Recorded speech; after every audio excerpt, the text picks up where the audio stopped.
Selamat pagi Bapak Ibu Saudara sekalian. Mari kita sebelum merenungkan firman kita memohon pertolongan Roh Kudus.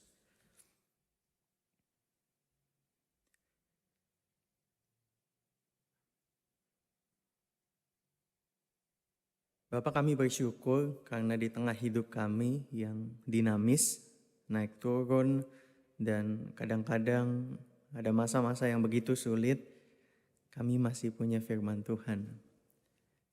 Kami bersyukur karena kami masih punya Engkau yang tidak pernah meninggalkan kami, yang selalu setia. Bapak, kami saat ini, pagi ini, kami mengucap syukur juga karena boleh duduk diam, mendengarkan firman yang berasal dari Engkau, pencipta kami. Engkau yang Allah yang mengasihi kami. Kami sungguh bersyukur. Kami berdoa Bapa, dimanapun kami berada, supaya Roh Kudus boleh melawat setiap kami, membuka hati dan pikiran ketika kami membaca, merenungkan firman. Supaya kami makin mengenal Engkau, semakin kagum akan Engkau, semakin terkesima dan mengasihi Engkau. Pakai hamba-Mu juga, ampuni segala dosanya, layakkan. Biarlah dia boleh penuh dengan kemuliaan Tuhan saja, dan Tuhan boleh pakai jadi berkat buat jemaat. Terima kasih Bapak, berbicaralah kepada kami siap merenung dan mendengarkan. Di dalam nama Tuhan Yesus kami berdoa. Amin. Bapak Ibu Saudara sekalian, saya harap Bapak Ibu tetap semangat di masa-masa ini. Karena ya bentar lagi kita bisa lebih leluasa Bapak Ibu ya. Hari ini Bapak Ibu, topik yang kita akan bahas bersama-sama adalah dilahirbarukan untuk mendambakan Allah. Bapak Ibu Saudara sekalian, seberapa besar kita merindukan Allah tiap-tiap harinya. Kita tentu tahu kalau merenungkan buku ini dapat membawa kita mendekat kepadanya. Tapi kenapa ya kadang-kadang kita begitu enggan bahkan untuk menyentuh Alkitab? Mengapa kita bisa gelisah kalau kita melewatkan satu hal yang begitu penting dalam keseharian kita? Mungkin itu olahraga, itu siaran favorit kita. Kalau lewat itu nggak bisa, gelisah kalau lewat. Kalau handphone ketinggalan di rumah itu nggak tenang keluar rumah. Semuanya di handphone. Tapi kita tenang-tenang aja kalau hari itu lewat tanpa menyapa Allah. Berdoa. Kita tenang-tenang aja kalau hari itu nggak baca Alkitab. Ada hal-hal yang indispensable. Hal-hal yang nggak bisa dikesampingkan dalam hidup kita. Tapi kadang Tuhan nggak masuk ke hal-hal yang indispensable dalam hidup kita. Prioritasnya bukan nomor satu. Pagi ini saya mengundang setiap kita Bapak Ibu Saudara sekalian untuk mengevaluasi hasrat kita terhadap Allah. Apakah kita mendambakan Allah? Dikatakan di Kisah Rasul 16:31, percayalah kepada Tuhan Yesus dan engkau akan selamat. Apakah kita percaya sama Tuhan Yesus? Kalau Bapak Ibu mengikuti siaran ini, YouTube, saya berasumsi bahwa jawaban Bapak Ibu, iya saya percaya. Tapi kalau kita mau jujur Bapak Ibu Saudara sekalian, kita dikelilingi dengan begitu banyak orang yang belum bertobat, tapi berpikir bahwa mereka sudah percaya kepada Tuhan Yesus. Pemabuk di jalan mengatakan mereka percaya. Pasangan yang tidur sebelum menikah mengatakan bahwa mereka percaya. Orang-orang tua yang tidak pernah beribadah puluhan tahun, kalau ditanya mereka bilang mereka percaya. Penjual narkoba percaya kepada Tuhan Yesus. Anggota-anggota gereja yang suam-suam kuku dan mencintai dunia mengatakan bahwa mereka percaya. Dunia melimpah dengan jutaan, mungkin banyak ratusan juta orang yang belum bertobat tapi mengatakan bahwa mereka percaya kepada Tuhan Yesus. Dalam dunia kekristenan, frase aku percaya telah dipakai begitu sering dipakai begitu biasa sambil lalu sampai-sampai kita kehilangan makna arti. Sebenarnya apa arti aku percaya? Oleh karena itu, misalnya ambil contoh John Piper, seorang pendeta di Amerika mengatakan ketika pelayanannya dia nggak tanya apakah engkau menerima Tuhan Yesus sebagai juru selamat. Karena pasti semua orang nggak mau ke neraka. Tapi belum tentu setiap orang mau bersama dengan Tuhan. Dia nggak tanya apakah engkau menerima Tuhan Yesus sebagai juru selamat. Tapi dia akan bertanya apakah engkau menerima Tuhan Yesus sebagai harta warisan. Harta warisan merupakan sesuatu yang berharga bagi orang yang menerimanya. Dan orang Kristen sejati akan menghargai Allah lebih dari apapun. Paulus di dalam Filipi 3 ayat 8 mengatakan, segala sesuatu kuanggap rugi karena pengenalan akan Kristus Yesus Tuhanku lebih mulia dari semuanya itu. Bagaimana Paulus bisa beralih dari seseorang yang begitu benci sama Kristus, begitu mendambakan Kristus? Karena ia telah lahir baru. Tuhan Yesus menjawab di Yohanes 3 ayat 3. Aku berkata kepadamu sesungguhnya jika seseorang tidak dilahirkan kembali, ia tidak dapat melihat kerajaan Allah. Dia tidak dapat mendambakan Allah. Dia tidak akan melihat Allah sebagai sesuatu yang dikagumi dan diinginkan.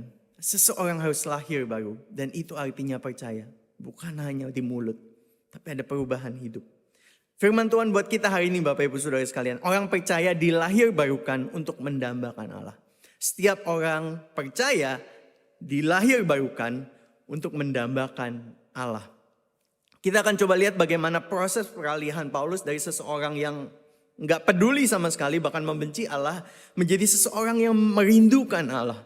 Dan proses ini berlaku buat setiap manusia. Yang pertama adalah tujuan manusia diciptakan. Bapak Ibu Saudara sekalian, kalau ditanya untuk apa lampu dibuat? Untuk menerangi ruangan. Untuk apa ada obat? Untuk bantu orang yang lagi sakit. Kalau manusia, apa tujuan manusia hidup? Kata orang, kerja habis-habisan biar kaya. Tapi di balik itu mungkin sebenarnya manusia mengejar sense of security. Kalau banyak uang dia merasa lebih aman. Atau di zaman media sosial seperti sekarang ini punya follower yang banyak. Itu dikejar banyak anak muda. Sehingga terkenal, dipuja. Mungkin need of acceptance, kebutuhan untuk diterima yang mendorong dia untuk bikin konten, untuk mengerjakan berbagai hal itu supaya lebih banyak followernya. Atau yang populer, manusia harus mengejar apa yang membuatnya bahagia. Kamu suka apa? Ya kamu kerja. Kamu kerjakan hal itu, kamu kejar hal itu. Tapi apa kata Alkitab? Kenapa manusia hidup? Untuk apa manusia diciptakan? Yesaya 43 mengatakan, bawalah anak-anakku laki-laki dari jauh, anak-anakku perempuan dari ujung bumi. Semua orang yang disebutkan dengan namaku, yang kuciptakan untuk kemuliaanku. Manusia dipanggil untuk memuliakan Tuhan. Kurang mulia apa sih Allah?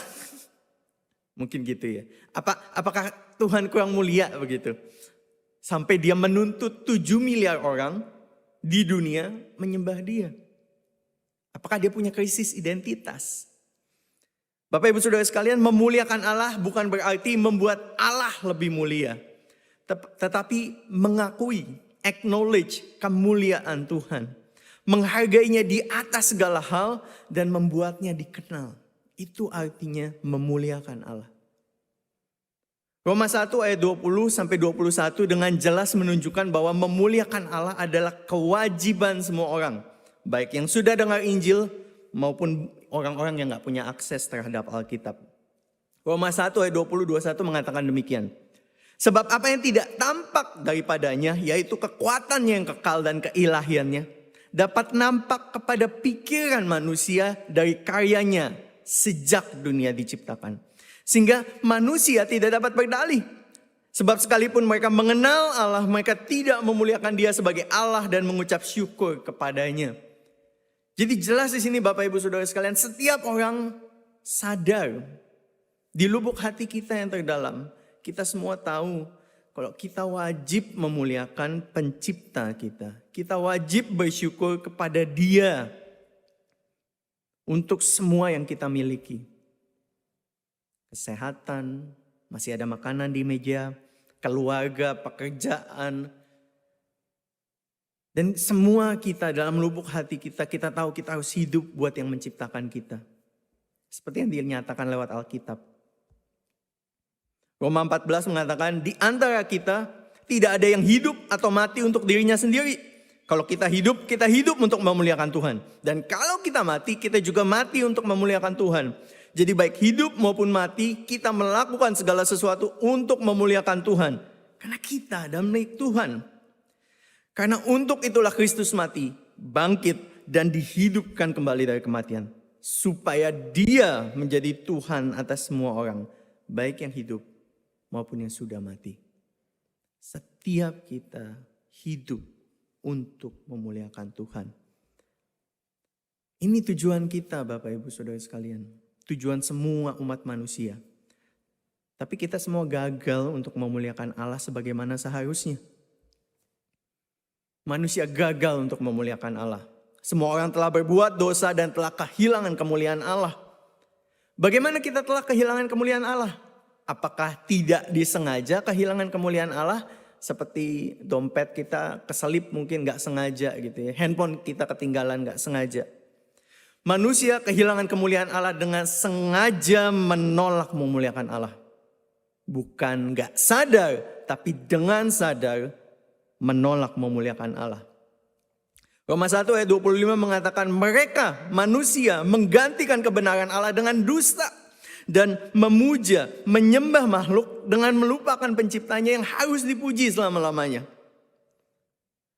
Roma 1 ayat 23, mereka malah menyembah patung-patung berhala. Yang mereka buat sendiri dalam bentuk makhluk yang sebenarnya bisa mati. Yaitu dalam bentuk manusia, burung, binatang berkaki 4, dan binatang yang melata. Jadi Bapak Ibu Saudara sekalian, kita telah kehilangan Allah, kehilangan kemuliaan Allah.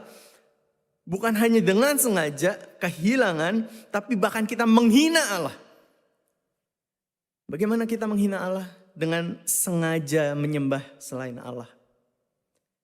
Maaf Tuhan, I don't have enough time for you and your glory today. There are more crucial things that need to be taken care of. Maaf Tuhan, saya terlalu sibuk. Hari ini penuh Tuhan dan kemuliaan Tuhan nanti-nanti aja ya. Kita dengan sengaja menghina Tuhan. Pada waktu Daud berzina, peringatan yang disampaikan bukan, Daud kamu tahu gak pernikahan itu kudus. Atau Nabi Nathan tidak datang kepada Daud dan bilang, kamu tahu gak nyawa Uria, nyawa manusia itu sakral. Yang ditegur oleh Nathan adalah engkau telah menghina aku.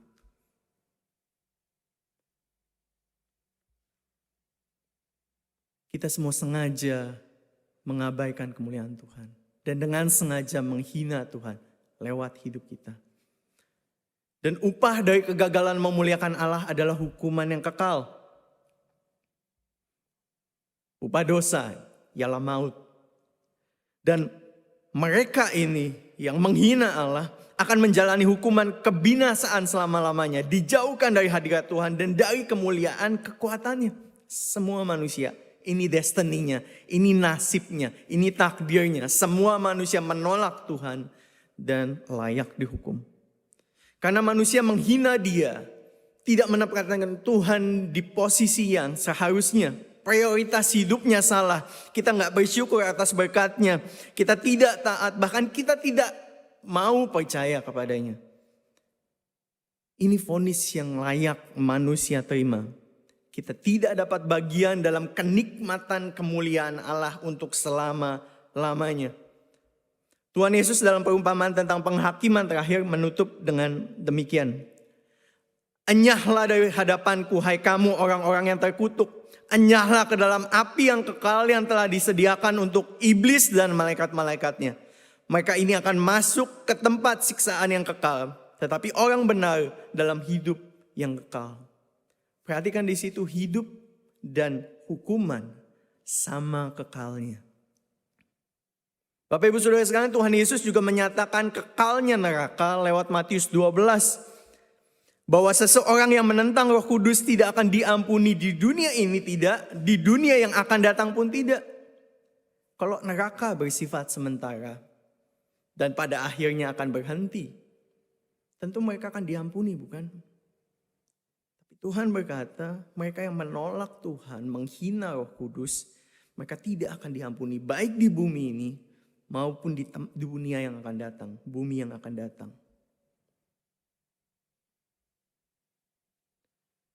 Salah satu sanggahan berkata, kenapa ya Tuhan serius amat menghukum dosa? Santai aja ngapa? Bukankah dia maha kasih, panjang sabar? Mengapa dia tidak mengampuni orang yang menolak dia?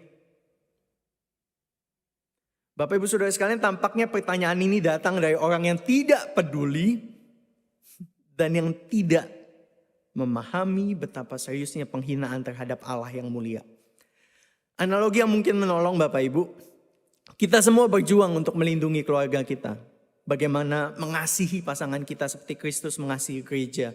Bagaimana kalau orang tua kita di Indonesia, bagaimana mereka boleh tetap sehat. Syukur Indonesia makin baik saat-saat ini. Untuk anak kita kerja keras supaya kita bisa kasih yang terbaik buat anak kita. Kita berjuang untuk melindungi orang-orang penting di dalam hidup kita. Dan gak bakal tinggal diam kalau misalnya orang tua kita dihina. Kalau pasangan kita dilecehkan. Kalau anak kita dibully, diganggu. Kita gak bisa terima. Semisal ada hal itu yang terjadi. Terus ada orang yang ketika hal itu terjadi dia lempeng aja gitu ya. Biasa aja. Kita kan mikir, kenapa dia gak bela orang tuanya? Kenapa dia gak melindungi istri, suami atau anak-anaknya? Apakah mereka tidak begitu penting bagi dia? Atau jangan-jangan dia gak sayang sama keluarganya? Kita bisa pikir begitu, bukan? Kalau rumah atau kendaraan kita aja kena jadi korban vandalisme, kita kesal dirusak. Apalagi keluarga kita yang lebih berharga. Nah, kalau yang paling agung, yang paling tidak ternilai di seluruh jagat raya ini, kemuliaan Allah, itu dihina, dilecehkan, dan Allah biasa saja, there is something wrong, right?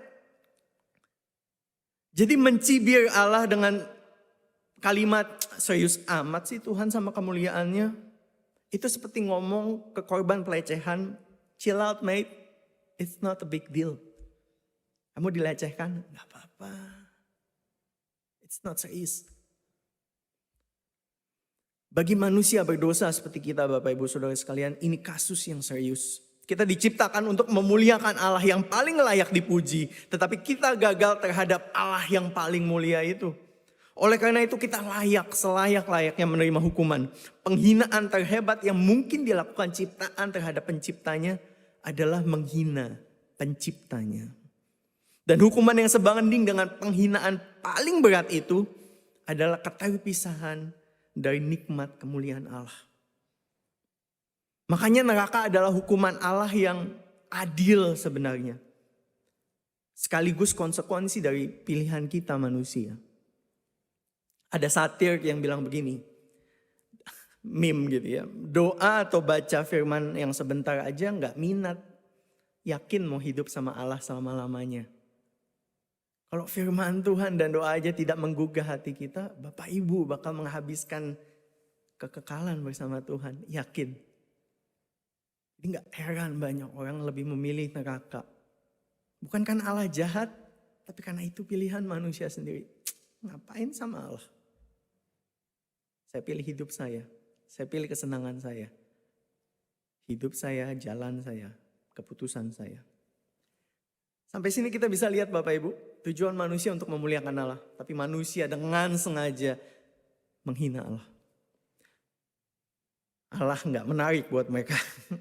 Gak tahan, bahkan sebentar pun gak tahan sama Allah. Apa yang Allah lakukan? Allah kita adalah Allah yang pemurah. Meskipun manusia begitu menjengkelkan, Allah yang pemurah melakukan sesuatu yang gak pernah manusia bayangkan.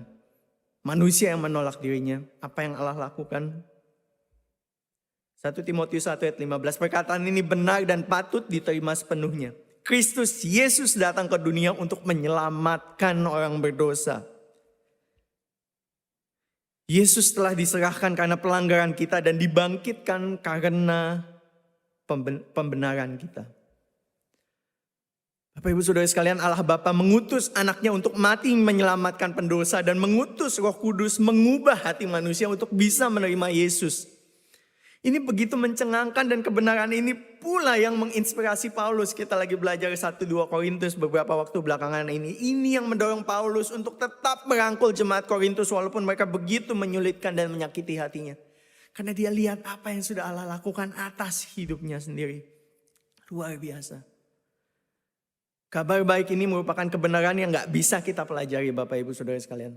Kalau kita lihat alam, kita tahu ada pencipta yang agung dan mulia dan harus kita tinggikan. Tetapi kabar baik ini tentang Tuhan Yesus tidak bisa kita dapatkan dari alam. Dan oleh karena itu kita harus membagikan kepada sesama kita. Itu sebabnya misionaris sampai kemana-mana susah walaupun sulit. Bayar harga. Supaya mereka bisa memberitahu tentang apa yang Allah sudah kerjakan bagi manusia yang menghinanya.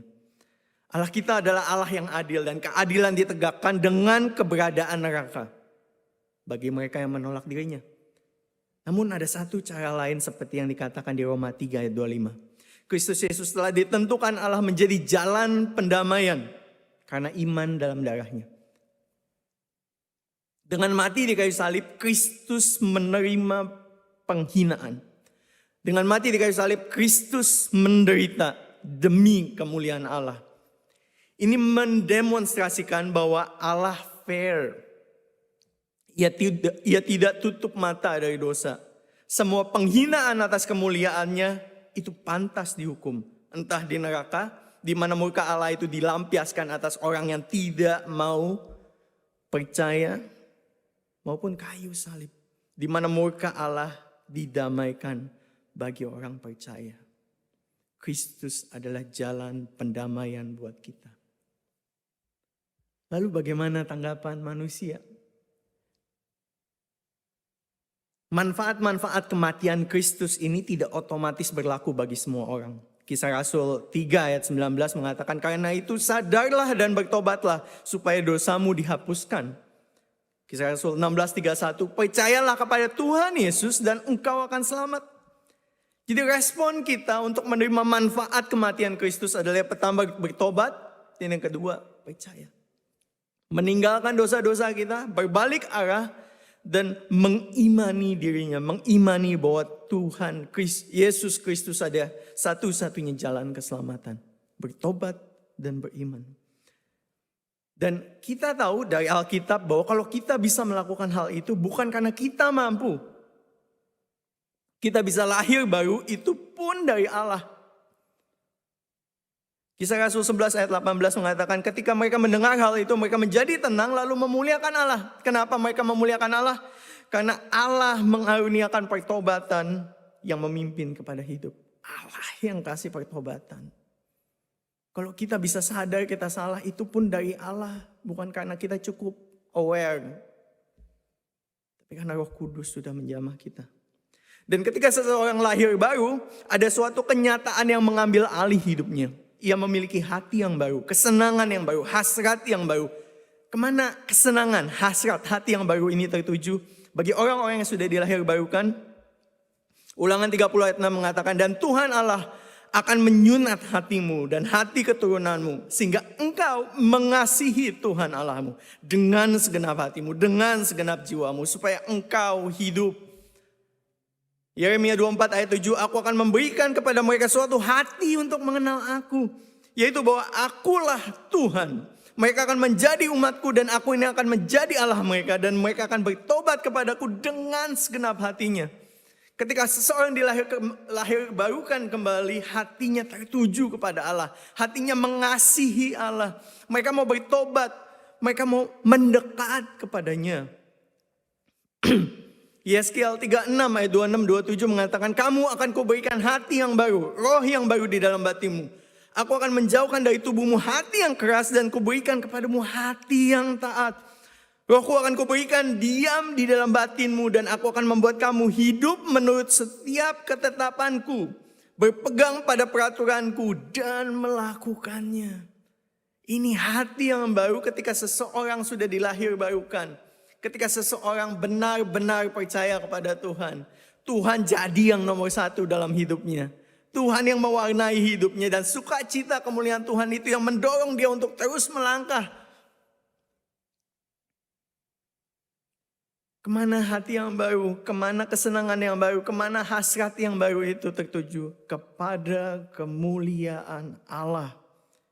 Ketika Roh Kudus berkarya dan melahirbarukan kita, sesuatu yang ajaib terjadi. Hati kita diubahkan dan bersama dengan Paulus kita bisa bilang yang dia bilang di Filipi 3. Tetapi apa yang dahulu merupakan keuntungan bagiku sekarang kuanggap rugi karena Kristus. Malahan segala sesuatu kuanggap rugi karena pengenalan akan Yesus Kristus, Kristus Yesus Tuhanku lebih mulia daripada semuanya. Oleh karena dialah aku telah melepaskan semuanya itu dan menganggapnya sampah supaya aku memperoleh Kristus. Ini hasrat dia yang baru Bapak Ibu. Ini hasrat seseorang Kristen. Menginginkan Tuhan lebih dari semuanya. Kalau ditanya lagi ke Paulus. Paulus, apa yang kamu rindukan saat ini? Dia akan bilang di Filipi 3 ayat 10-11. Yang ku kehendaki ialah mengenal dia. Mengenal kuasa kebangkitannya. Beroleh persekutuan dalam penderitaannya. Di mana aku menjadi serupa dengan dia dalam kematiannya. Supaya aku akhirnya beroleh kebangkitan dari antara orang mati.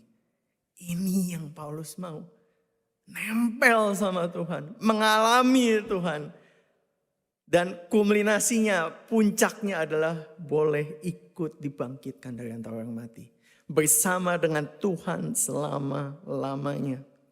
Inilah iman yang menyelamatkan Bapak Ibu. Bukan iman yang ditanya, percaya sama Tuhan Yesus? Percaya. Tapi iman yang berhasrat kepada Tuhan. Ibrani 11 ayat 6 bilang, tanpa iman tidak mungkin orang berkenan kepada Allah. Tidak mungkin orang bisa memuliakan Allah sebagai tujuan hidupnya. Sebab barang siapa berpaling kepada Allah, ia harus percaya bahwa Allah ada. Dan bahwa Allah memberi upah kepada orang yang sungguh-sungguh mencari dia. Dengan kata lain, iman yang menyenangkan Allah adalah suatu keyakinan bahwa Allah akan memberi upah kepada kita ketika kita menghampiri Dia. Dan upah yang dimaksud di sini bukan hal-hal fana. Bukan seperti pengajar-pengajar di luar sana yang menjanjikan hal-hal material. Upah yang dibahas di sini adalah kemuliaan Kristus. Itu yang bikin puas. Itu kalau hati sudah baru di dalam Tuhan. Yang lain gak penting. Karena kita tahu apa yang lebih penting. Iman yang menyenangkan Allah adalah jaminan bahwa ketika kita balik, ketika kita mencari Allah, ketika kita bertobat dan percaya kepada Dia, kita akan ketemu harta warisan yang memuaskan kita. Dan itu adalah kemuliaan Allah, Allah sendiri. Ada satu cita rasa baru bagi orang-orang yang percaya Bapak Ibu. Dulu kita tidak merindukan dirinya. Kristus hanyalah figur sejarah semata. Yang kita nikmati adalah makanan, persahabatan, penghasilan yang besar, liburan, hobi, permainan, belanja, olahraga, TV, atau apapun itu. Itu yang mendorong kita. Tapi bukan Allah. Allah adalah satu ide yang baik, topik diskusi yang menarik. Tapi di situ aja berhenti. Allah bukan suatu kesenangan. Namun orang yang sudah dilahirbarukan akan memiliki cita rasa untuk kemuliaan Allah dan keindahan Kristus. Dia punya cita rasa yang baru. Bapak Ibu Saudara sekalian, pengejaran sukacita di dalam Allah itu bukan pilihan bagi orang percaya. Bukanlah suatu tambahan arah pertumbuhan iman. Itu bukan sekedar cara untuk memperindah jalan kita bersama Dia. pengejaran sukacita di dalam kemuliaan Allah itu esensial. Tanpa hati yang demikian mengejar Allah, kita belum memperkenan hatinya. Belum, atau dengan kata lain belum memiliki iman yang menyelamatkan. Kalau kita belum punya iman yang kayak gini, kita belum punya iman yang menyelamatkan. Ini hati yang baru Bapak Ibu. Manusia diciptakan untuk kemuliaan Allah. Manusia gagal untuk memuliakan Allah. Allah memberikan jalan bagi manusia yang berdosa. Luar biasa. Dan respon kita ketika Roh Kudus sudah menjamah kita. Orang-orang yang dipulihkan, dilahir barukan. Akan punya hasrat untuk mengasihi Allah. Bagaimana konkretnya dalam hidup kita? Bagaimana mengintegrasikannya dalam hidup kita? Ada biaya sekolah. Ada cicilan rumah yang harus dibayar. Ada proyek kerjaan yang gak bisa ditinggal. Ada orang tua yang harus dirawat. Ada cucian yang menumpuk. Ada tugas kuliah yang perlu digarap. Ada macam-macam dalam hidup kita. Gimana mewujudkan iman yang passionate. Berhasrat untuk memperoleh kepuasan dari Allah. Apakah saya perlu masuk sekolah Alkitab? Atau ikut retret sepanjang tahun? Gimana konkretnya hal ini? Wujud orang yang memiliki iman penuh hasrat kepada Tuhan akan tampak lewat gaya hidupnya Bapak Ibu. Jika engkau makan atau jika engkau minum atau jika engkau melakukan sesuatu yang lain, lakukanlah itu untuk kemuliaan Allah. Balik lagi ke tujuan pertama kita, kenapa manusia diciptakan. Waktu Bapak Ibu cuci baju, waktu Bapak Ibu ganti popok bayi Bapak Ibu. Waktu Bapak Ibu mengerjakan tugas di kantor, tugas kuliah di kampus. Ketika Bapak Ibu melakukan semua hal itu, kita akan melakukannya untuk kemuliaan Tuhan. Karena memang kemuliaan itu yang jadi bahan bakarnya. Kemuliaan itu yang menyukakan kita. Bisa capek kerja? Bisa. Bisa sedih? Bisa. Bisa terhimpit kondisi hidup? Bisa banget. Bisa gak tahu harus bikin apa. Tapi yang mendefinisikan hidup kita bukan kesulitan kita, bukan keterbatasan kita, tetapi kemuliaan Allah yang begitu memenuhkan hidup dan hasrat kita akan terus dibakar. Apapun yang terjadi di luar.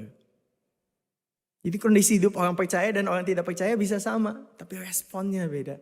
Karena orang-orang percaya mengenal siapa Allah. Dan itu yang memenuhkan, membakar, mendorong. Gak ada yang kayak gini. Gak ada yang kayak gini yang kita bisa dapat dari dunia. Cuman dari Allah. Hari ini Bapak Ibu Saudara sekalian firman Tuhan buat kita. Orang percaya dilahir barukan untuk mendambakan Allah. Saya akhiri dengan satu perumpamaan kecil dari Matius 13 ayat 44. Hal kerajaan surga itu seumpama harta yang terpendam di ladang. Yang ditemukan orang lalu dipendamnya lagi. Dan oleh sebab sukacitanya itu pergilah ia menjual seluruh miliknya. Lalu membeli ladang itu. Ini kerajaan Allah. Bapak Ibu Saudara sekalian saat ini izinkan saya bertanya. Apakah engkau melihat Tuhan Yesus sebagai harta warisanmu? Seperti harta yang engkau temukan terpendam di ladang. Jawaban akan ditentukan lewat bagaimana kita hidup. Terwujud, tercermin lewat gaya hidup kita. Semoga iman yang haus, yang merindukan kemuliaan Allah itu ada padamu. Sehingga engkau selamat dan sukacitamu tidak padam. Karena Allah yang engkau dambakan itu akan selalu memenuhkanmu dengan kemuliaannya. Selamat menjalani minggu Bapak Ibu. Tuhan memberkati. Mari kita berdoa.